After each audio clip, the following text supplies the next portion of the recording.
सी plus plus programming के लिए हमारे चैनल लर्न कोडिंग को सब्सक्राइब करें। आज के इस वीडियो में मैं परफेक्ट नंबर का प्रोग्राम बनाऊंगा using class and object in C plus plus.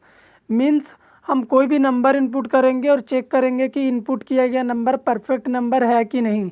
तो मैं एग्जाम्पल के थ्रू सबसे पहले आपको समझा देता हूँ। अगर मैंने n में एक वैल्यू असाइन करा 6 हमने इसलिए लिखा क्योंकि 6 सबसे छोटा परफेक्ट नंबर होता है। क्यों ये परफेक्ट नंबर है, चलिए समझते हैं। तो सबसे पहले 6 से जितने भी छोटे नंबर्स हैं आप उन्हें लिखिए। तो मैं लिख रहा हूँ 1 2 3 4 5। आपको बस 6 से छोटा नंबर ही लिखना है। अब आपको क्या करना है, इन पांचों नंबर को एक एक करके 6 से डिवाइड करना है। तो अगर हम 6 को 1 से डिवाइड करेंगे तो रिमाइंडर 0 आएगा, 6 को 2 से करेंगे तो फिर भी रिमाइंडर 0 आएगा, 3 से करेंगे फिर भी रिमाइंडर 0 आएगा, और 4 और 5 से करेंगे तो रिमाइंडर 0 नहीं आएगा। तो यहाँ पे आपको एक बात क्या याद रखनी है कि जिस भी नंबर से डिवाइड करने के बाद रिमाइंडर 0 आया है उन सभी नंबर को आपको कलेक्ट करना है। तो यहाँ पे आप क्या करेंगे, 1 + 2 + 3 यानी ऐड करिए। जिनसे जिनसे डिवाइड करने के बाद रिमाइंडर 0 आया था उन नंबर्स को ऐड करिए, उसके बाद उनका रिजल्ट देखिए। तो आप देखिए कि जो नंबर मैंने इनपुट करा था वही नंबर यहाँ पे मुझे मिल गया, यानी इनपुट किया गया नंबर परफेक्ट नंबर है। अगर आपका इनपुट किया गया नंबर और ऑपरेशंस को परफॉर्म कराने के बाद रिमाइंडर 0 से उन वैल्यू को ऐड करने के बाद फिर वही नंबर आप पा जा रहे हैं, मतलब वो परफेक्ट नंबर है। तो आज के इस प्रोग्राम में हम वही चेक करेंगे। तो चलिए प्रोग्राम को स्टार्ट करते हैं। तो अगर आप सी प्लस प्लस में क्लास एंड ऑब्जेक्ट का यूज़ करके प्रोग्राम बनाते हैं तो आपको हेडर फाइल, क्लास और मेन फंक्शन लिखना होगा। ठीक है, ये कंपलसरी होता है, सिंटैक्स का पार्ट होता है। अब हम कोडिंग स्टार्ट कर रहे हैं। सबसे पहले मैंने क्लास लिखा है। क्लास को डिक्लेयर करने के लिए हम इस कीवर्ड को लिखते हैं सी प्लस प्लस में। उसके बाद हमें क्लास का एक नेम लेना होता है, तो मैं ले लेता हूँ ए। यहाँ पे आप कुछ भी नेम ले सकते हैं। अब मैं क्या करूँगा, क्लास में डेटा मेंबर बनाऊँगा। तो उसके लिए मैं क्लास के प्राइवेट पार्ट में जा रहा हूँ और यहाँ पे मैं सबसे पहले अपने रिक्वायरमेंट के हिसाब से हमें एक नंबर इनपुट कराना है। तो मैं इंटीजर टाइप का एक n नाम का डेटा मेंबर बना ले रहा हूँ। इसमें मैं यूज़र से एक नंबर इनपुट कराऊंगा, फिर चेक करेंगे कि वो परफेक्ट है कि नहीं। तो ये डेटा मेंबर प्राइवेट है, तो आप इसे प्राइवेट भी रख सकते हैं, पब्लिक भी रख सकते हैं, वो आपके ऊपर होता है। Data member private, public, protected कुछ भी हो सकता है। अब हम क्या करेंगे, मेंबर फंक्शन बनाएंगे अपने कोडिंग को इम्प्लीमेंट करने के लिए। तो उससे पहले हमें क्या करना पड़ेगा, पब्लिक एक्सेस स्पेसिफायर यहाँ पे लिखना पड़ेगा, क्योंकि मेंबर फंक्शन को आपको हमेशा पब्लिक सेक्शन में ही लिखना है। क्यों, क्योंकि ऑब्जेक्ट से कॉल करना होगा, प्राइवेट रहेगा तो कॉल नहीं कर पाएंगे। तो मैं यहाँ पे वॉइड इनपुट नाम का एक मेंबर फंक्शन बना ले रहा हूँ। इसमें मैं क्या करूँगा, यूज़र से ना एक वैल्यू इनपुट कराऊँगा।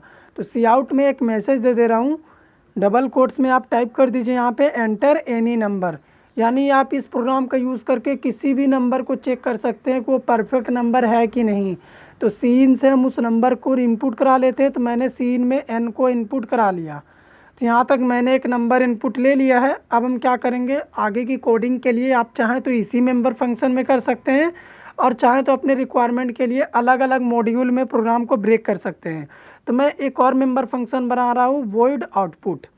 आउटपुट मेंबर फंक्शन में मैं रिजल्ट को प्रिंट कराऊंगा लॉजिक इम्प्लीमेंट करने के साथ साथ। तो यहाँ पे मैं परफेक्ट नंबर प्रिंट कराने के लिए, चेक करने के लिए फॉर लूप का यूज़ कर रहा हूँ। आप चाहें तो वाइल या फिर डू वाइल लूप का भी यूज़ कर सकते हैं। तो यहाँ पे फॉर लूप में मैं एक आई नाम का लूप वेरिएबल ले रहा हूँ और इसे स्टार्ट कर देता हूँ मैं 1 से, इसकी वैल्यू को, और इसे मैं चलाता हूँ लेस देन n टाइम्स तक। क्योंकि हमने आपको कमेंट पार्ट में जब एग्जांपल के थ्रू समझाया था, हमने नंबर क्या लिया था 6, लेकिन हमने वैल्यू कितना लिखा था 1 से लेके 5 तक, यानी लेस देन 6। इसीलिए मैंने लेस देन n तक लूप चलाया है। अब मैं i प्लस प्लस करूँगा ताकि हमारा जो लूप है 1 से लेके लेस देन n तक चले। तो यहाँ पे i वाले वेरिएबल को हमें डिक्लेयर करना होगा। तो यहाँ पे हम क्लास के प्राइवेट पार्ट में इसे डिक्लेयर कर सकते हैं। मैंने कॉमा दे के i लिख दिया है। आप चाहें तो फॉर लूप में भी डायरेक्टली कर सकते थे, यहाँ पे डेटा मेंबर डेटा टाइप लिख के। अब मैं क्या करूँगा, इस लूप के अंदर क्या करूँगा, एक कंडीशन पुट करूँगा। सबसे पहले मैं इफ स्टेटमेंट में कंडीशन दे देता हूँ, अगर हमारा नंबर लूप वेरिएबल से डिवाइड होके, यानी i से डिवाइड होके रिमाइंडर 0 देता है, तो उसके लिए हमें क्या करना पड़ेगा, उन सभी नंबर्स को ऐड करना होगा। जो रिमाइंडर 0 दे रहा उसी को तो ये हमने ऐड करा था, तो उसे ऐड करेंगे। तो हम क्या करेंगे, एक समेशन वेरिएबल लेंगे। तो मैं लिख रहा हूँ सम प्लस i, और इसे स्टोर करा देता हूँ फिर से मैं सम नाम के ही वेरिएबल में। तो इस वेरिएबल को हमने अभी कहीं डिक्लेयर नहीं करा है, तो इसके लिए हमें एरर आएगा, तो मैं इसे डिक्लेयर कर लेता हूँ क्लास के प्राइवेट पार्ट में। तो यहाँ पे हम इस वेरिएबल का समेशन के लिए यूज़ कर रहे हैं, तो मैंने लिखा सम इक्वल्स टू 0। लेकिन आप भी जानते हैं हम क्लास में वेरिएबल में वैल्यू इनिशलाइज नहीं कर सकते हैं, ठीक है। क्लास के प्राइवेट और पब्लिक पार्ट किसी में भी वेरिएबल में वैल्यू इनिशलाइज नहीं कर सकते। क्यों? क्योंकि क्लास एक लॉजिकल पार्ट होता है जहाँ पे हम केवल लॉजिक को इम्प्लीमेंट कर सकते हैं। क्योंकि क्लास के लिए मेमोरी नहीं बनता, तो इस 0 को मैं असाइन कर सकता हूँ मेंबर फंक्शन में। तो आप यहाँ पे मेंबर फंक्शन में लिख सकते हैं सम इक्वल टू 0, क्योंकि मेंबर फंक्शन कॉलिंग के बाद एग्जीक्यूट होता है और इसको कॉलिंग के समय जितना भी मेमोरी चाहिए कंपाइलर इसके लिए मेमोरी दे देगा। आपको सिंपली याद रखना है कि जो भी वेरिएबल में इनिशियलाइजेशन या फिर इनपुट कराना हो, अगर आप क्लास एंड ऑब्जेक्ट का यूज़ करके प्रोग्राम बना रहे हैं तो आप उसे सिर्फ मेंबर फंक्शन में ही कर सकते हैं, क्योंकि क्लास लॉजिकल पार्ट होता है, उसके लिए कोई मेमोरी नहीं बनता। तो ये हमने वेरिएबल ले लिया समेशन और वैल्यू को ऐड भी कर लिया। अब हम क्या करेंगे, इफ़ कंडीशन में कंपेयर करेंगे। तो कंपेयर मैं किससे करूँगा, मेरा जो समेशन है सम आया है उसे मैं कंपेयर करूँगा अपने इनपुट किए गए नंबर से। अगर दोनों बराबर होते हैं तब हमारा क्या होगा, परफेक्ट नंबर होगा। सी आउट में यहाँ पे प्रिंट करा दीजिए मैसेज परफेक्ट नंबर, यहाँ पे हमने लिखा। और अगर परफेक्ट नंबर नहीं होगा तो उसके लिए मैं एल्स लिख रहा हूँ, और एल्स पार्ट में आप लिख दीजिए सी आउट में नॉट परफेक्ट नंबर।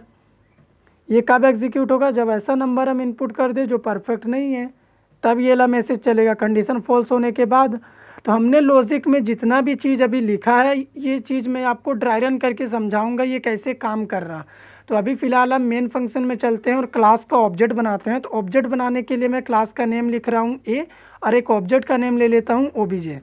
क्लास ए का ऑब्जेक्ट बन चुका है और इस ऑब्जेक्ट से अपने मेंबर फंक्शन को कॉल कर लेते हैं। तो मैं लिख रहा हूँ OBJ dot input OBJ dot output. आपके पास जितने भी मेंबर फंक्शन है आप उसे कॉल कर लीजिए। और अगर मेंबर फंक्शन पब्लिक नहीं होता तो यहाँ से हम कॉल करते तो हमें एरर देता है, इसीलिए हमने पब्लिक पार्ट में लिखा था। तो अभी क्या होगा, ऑब्जेक्ट से कॉल करने के बाद हमारा दोनों मेंबर फंक्शन एग्जीक्यूट करेगा। एक मेंबर फंक्शन हमें वैल्यू इनपुट कराएगा और एक मेंबर फंक्शन कंडीशन चेक करके बता देगा कि इनपुट किया गया नंबर परफेक्ट है कि नहीं। तो अब हम गेट सी एच फंक्शन लिखेंगे स्क्रीन होल्डिंग के लिए, टर्बो सी में हम इसे लिखते हैं, और CLR भी लिख देता हूँ। ये क्या करेगा, कंसोल को क्लियर करेगा। ये दोनों मेंबर फंक्शन जो है वो कुनायो डॉट एच हेडर फाइल में प्री डिफाइंड है। कोड को सेव करते हैं और रन कराते हैं। कोड सक्सेसफुली रन हो गया है। यहाँ पे मैं 6 को ही इनपुट कर रहा हूँ। तो ये आप देखिए परफेक्ट नंबर मैसेज प्रिंट हुआ है, क्योंकि 6 सबसे छोटा परफेक्ट नंबर है। आप चाहें तो और भी वैल्यू इनपुट करा सकते हैं। अगर मैं एक बार और रन करके वैल्यू इनपुट करा रहा हूँ जैसे 28, तो 28 भी एक परफेक्ट नंबर है। क्यों? क्योंकि 28 1 2 4 7 और 14 से डिविजिबल होकर रिमाइंडर 0 देगा। इन सभी को ऐड करेंगे तो 28 आ जाएगा। तो अब हम अपने प्रोग्राम को क्या करते हैं, ड्राई रन करते हैं। ड्राई रन करने के लिए मैं अपने कॉपी में जा रहा हूँ। कॉपी में मैं आपको बेटर समझा पाऊँगा कि इसे कैसे ड्राई रन करने पे ये काम कर रहा है। सबसे पहले मैंने n में एक वैल्यू इनपुट करा लिया 6, और हमारे पास एक समेशन वेरिएबल है जिसमें इनिशियल वैल्यू मैंने 0 सेट करा है। अब हम फॉर लूप में देखेंगे i का वैल्यू स्टार्ट हो रहा है 1 से। क्या 1 लेस देन 6 है? क्योंकि n का वैल्यू 6 है, कंडीशन हमारा ट्रू है। तो हम इनसाइड इफ में आएंगे, कंडीशन यहाँ पे देखेंगे क्या हमारा 6 1 से डिविजिबल होकर रिमाइंडर 0 दे रहा है? यस। तो यहाँ पे मैं 1 को लिख देता हूँ, जिससे रिमाइंडर 0 आएगा उस नंबर को मैं यहाँ पे लिखूंगा। यहाँ पे अब हम क्या करेंगे, इफ कंडीशन के अंदर हमने एडिशन करा है तो सम का वैल्यू है अभी 0।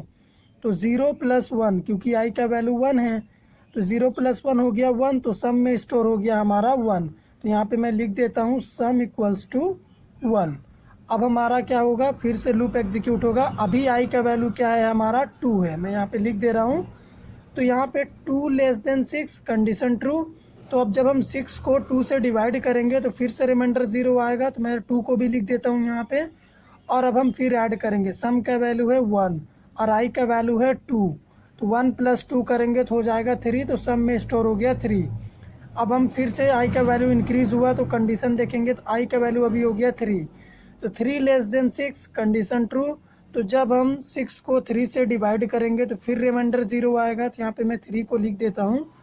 अब हम फिर ऐड करेंगे इफ़ कंडीशन के अंदर, सम का वैल्यू है 3 और आई का वैल्यू भी है 3। तो अगर हम 3 + 3 को ऐड करते हैं तो क्या हो जाएगा 6।